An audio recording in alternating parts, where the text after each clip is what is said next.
All right, so I picked up this KS Tech hood scoop delete. We're gonna be installing. Got a couple screws. It's pretty straightforward. Pop the insulation off. We're gonna go ahead and drop in the nuts in here. Just screw it right in and we can block off the scoop here. It'll look a lot nicer since I don't have the top mount anymore. So we're gonna get started on that. All right, got the KS Tech hood scoop block off installed. Pop in the little nut on the back side there, little Allen. That's the only mounting points. So unfortunately it gives not the greatest of fitment here on both sides. There's really no other mounting points. I'm probably gonna end up coming up with something to figure out how to do it, but as of right now it's a little difficult to see here, but we got definitely some gap there. And same thing on the other side, mainly just writing on this part right here. So if you push the center up, it locks it up pretty tight. But once it's down, you can't really see that at all, and it will block majority of the air that it's going to be going through, and that's more of my concern, just so you can't see in the engine bay. So yeah, I'm going to put the hood insulation back on because I had to pop that off once again to put that in there, and move on to putting in the last rail. I need to work on this one rail, and then I can plumb the fuel pulse dampers to each other. I'm going to wire them together, and we're going to tap right into the blow off valve hose. So I have an actual 4-way vacuum T, or cross you should say, that I'm going to tie all of those together. So I'm going to be jumping on that right now. All right, so got the rails in with the dampers. Definitely not fun in the car.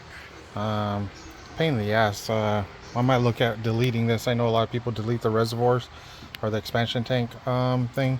I'm gonna probably look into that because that thing's a pain in the ass dealing with it.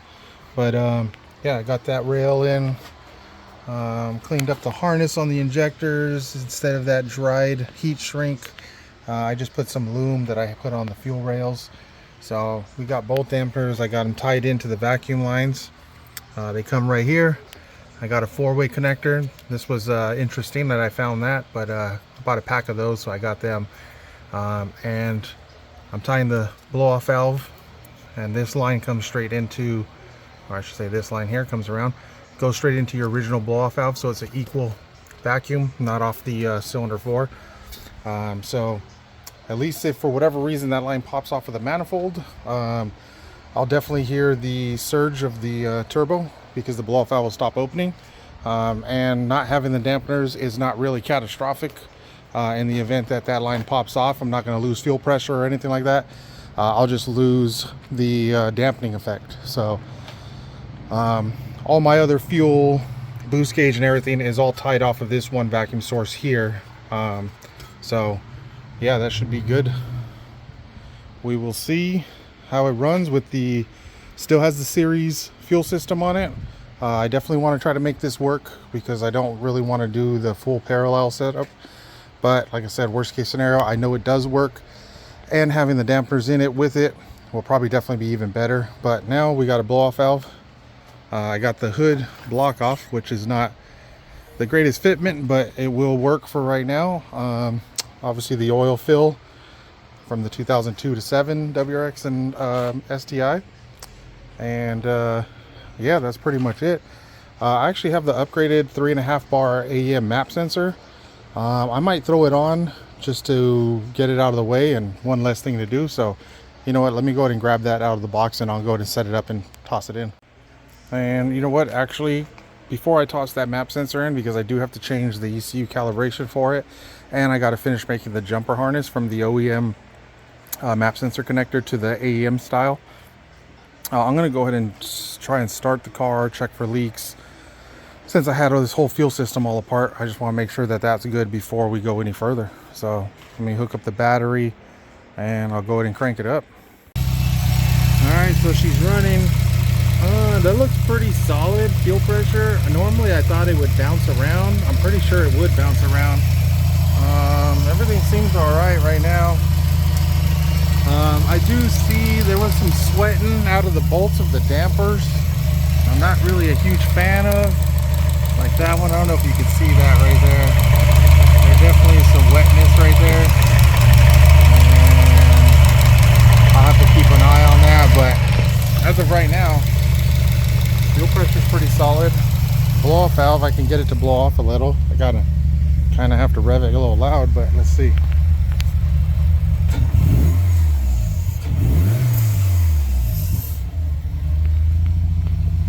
Sounds pretty good. So yeah, I might have to adjust the tune now that I don't have all the pulsations and everything like that. So let's see. Not happy about something right now, so we'll see. I have to plug the laptop in and make some adjustments, but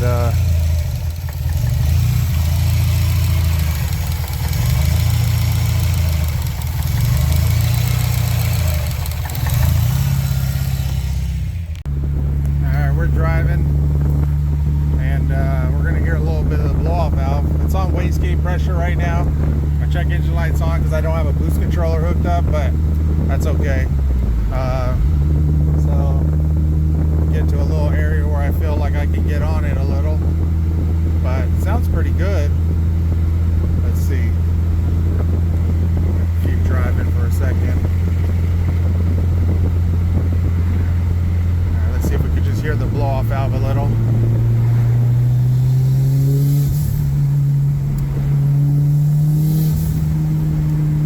Sounds pretty good.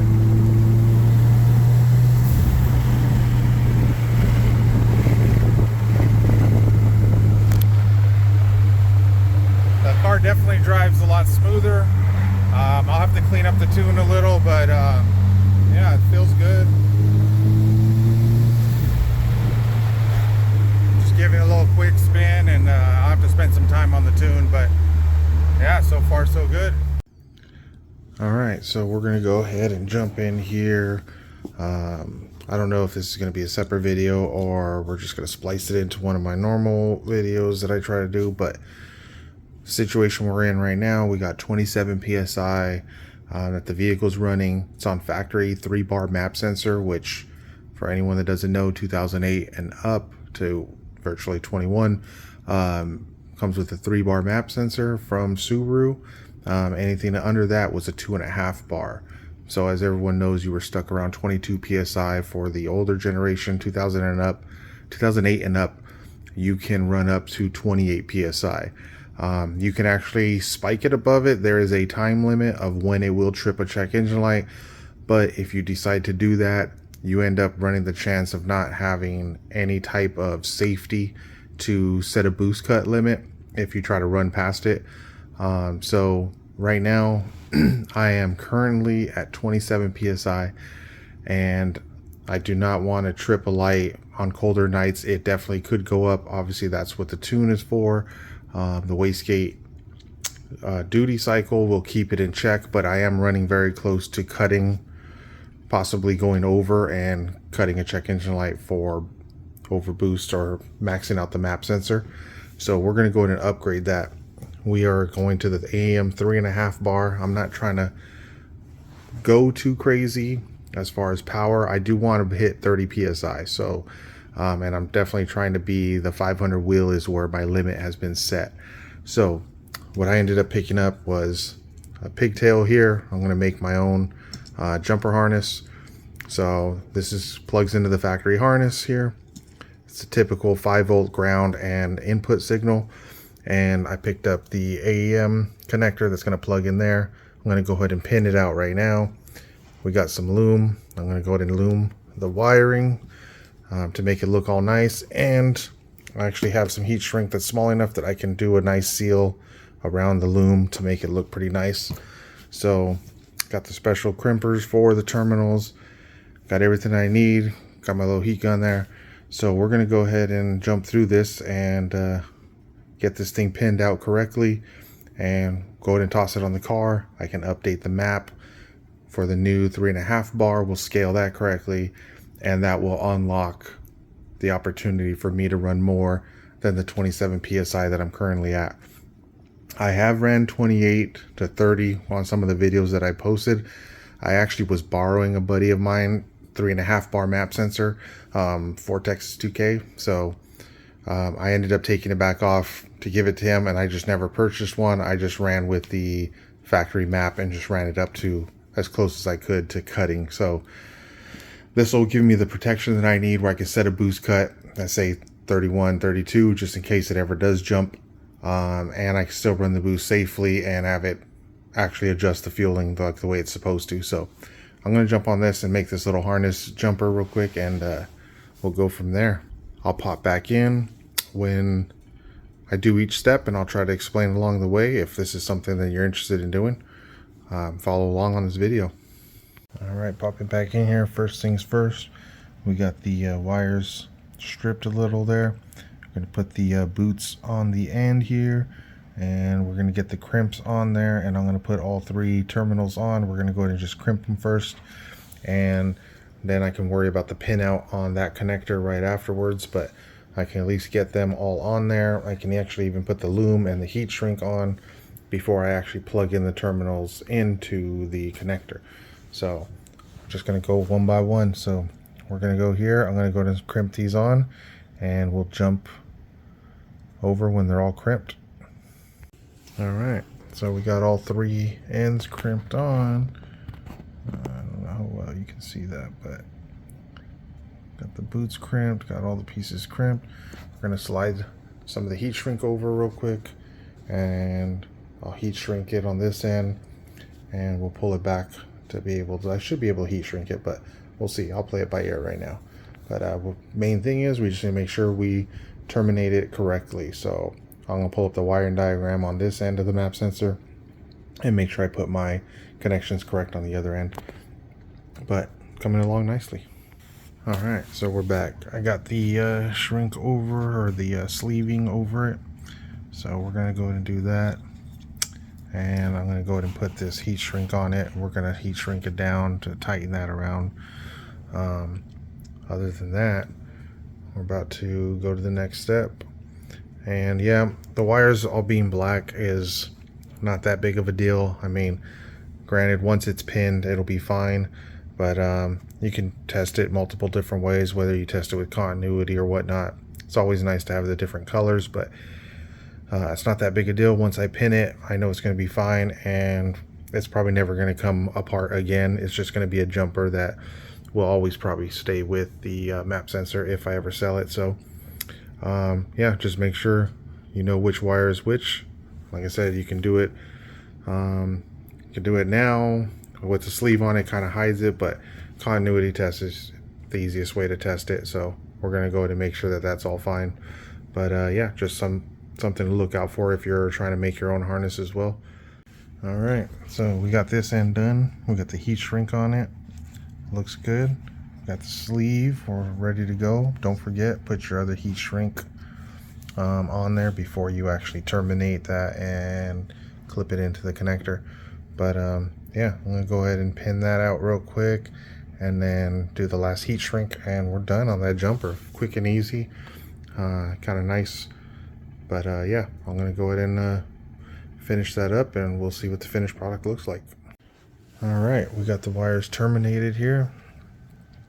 This style of connector, you want to make sure you get the right style, crimp it in the correct order, because if you actually look at AEM's website, the connector they give you, you got to feed the wire through, then crimp it, then push in your seal afterwards. So when you pull the wire back through, it locks in place. Make sure you don't have that style, because you know, when I saw that, I just about had a heart attack. But luckily, the style that I have, you crimp it all together and push it through, and it locks from the back, and then this silver piece snaps over. Silver piece snaps over to actually hold it in place so they can't slide back out. So now the only thing I have left to do is slide up this heat shrink here, and we'll heat it up, and that should complete the jumper harness, and we should be good to go. I'll double check my wires. I have a little meter here just to use to check the continuity, but I'll double check the pins and make sure that they pin out correctly, but it should be okay. I was just double checking the wiring right now, but let me go ahead and heat shrink that, and then we should be good to go. All right, guys, well, there we have it. Connector, heat shrink, nice braid, heat shrink on that side. Double check the pin outs, everything's good. Tested the connector here, we're good on that. So yeah, we're ready to, oops, trying to do it one-handed here, but there we go. Plugs in, it's ready to go rock and roll. Plug it into the factory Subaru harness, and we are ready for 3.5 bar up to 35 pounds of boost. I'm planning on only going to 30 like I said before. I just want to be able to have a boost cut in place just in case. And yeah, the factory 28 PSI is not enough. I definitely want to have around 28 to 30 and be able to put a safety in place just in case the boost creeps up. And yeah, that's about it. So next thing to do is to drop it in the car, and you know, I might go downstairs and bolt it in. It's obviously a quick thing, and I'll change my map over and it should be good to go. So I'll go ahead and make those changes real quick. All right, we are out here the next day. I'm gonna go ahead and toss in that map sensor that I made, the jumper harness and the map sensor, quick and easy. So we're gonna toss it in there, flash the car over, start it up, make sure everything looks all right, but should be good to go. All right, I'll pop back in. All right, that was pretty quick. I didn't even really film it, but I got the map sensor installed, 3.5 bar, bolted in. I made the jumper a little long, so I wrapped it around, went under the throttle body, so the factory connector is pushed out of the way, and I don't really have to worry about seeing it over here, and it looks nice and clean. So I'm gonna go ahead and flash the car over, and I'll give it a start, see how it sounds. All right, got the map sensor. We're gonna go ahead and give it a stall. There we go. We are up and running. It's already fairly hot outside, so I had it running for a split second, but I'm gonna turn the AC back on. But yeah, she's up and going. Everything seems fine, so that's gonna wrap it up for this video, and hopefully we can get to the dyno soon. I gotta get an appointment set up, but I think my AFRs and everything are holding pretty solid at where I want it. I got the flex fuel system up and going. We are officially back on E85, so I put some miles on it. I've done some pulls on the car. Everything feels good. Everything's running the way it's supposed to. So I just need to try to book that dyno appointment. And as of right now, 3 settings here. I got 24, 23, 24 PSI here, 26 and a half or so, and 30 PSI on Sport Sharp. So I have not run the 30 PSI yet. I've done the 26 and a half on this current map that I have set up with the flex fuel system. I have run 28 to 30 PSI on a previous tune when I was on the mass airflow sensor, and I had a 3.5 bar that I borrowed from my buddy in there. I did do some pulls, but short pull on the 30. 28 I beat on it pretty long. So we're gonna see, but this definitely feels way faster than my previous map. I cleaned up a lot of stuff. Obviously we're on speed density completely, so this feels a lot better, feels a lot stronger. So we'll see. I want to try to get it to the dyno, and I want to do those 3 pulls, 20, 23, 24 PSI, 26 and a half, which hopefully that'll be my 500 wheel, and then I have the 30 PSI pull that I can do afterwards. And that may be the bring a trailer map, but we're on that limit of where everything needs to be. So yeah, that's gonna wrap it up right here for this one, and see you on the next video.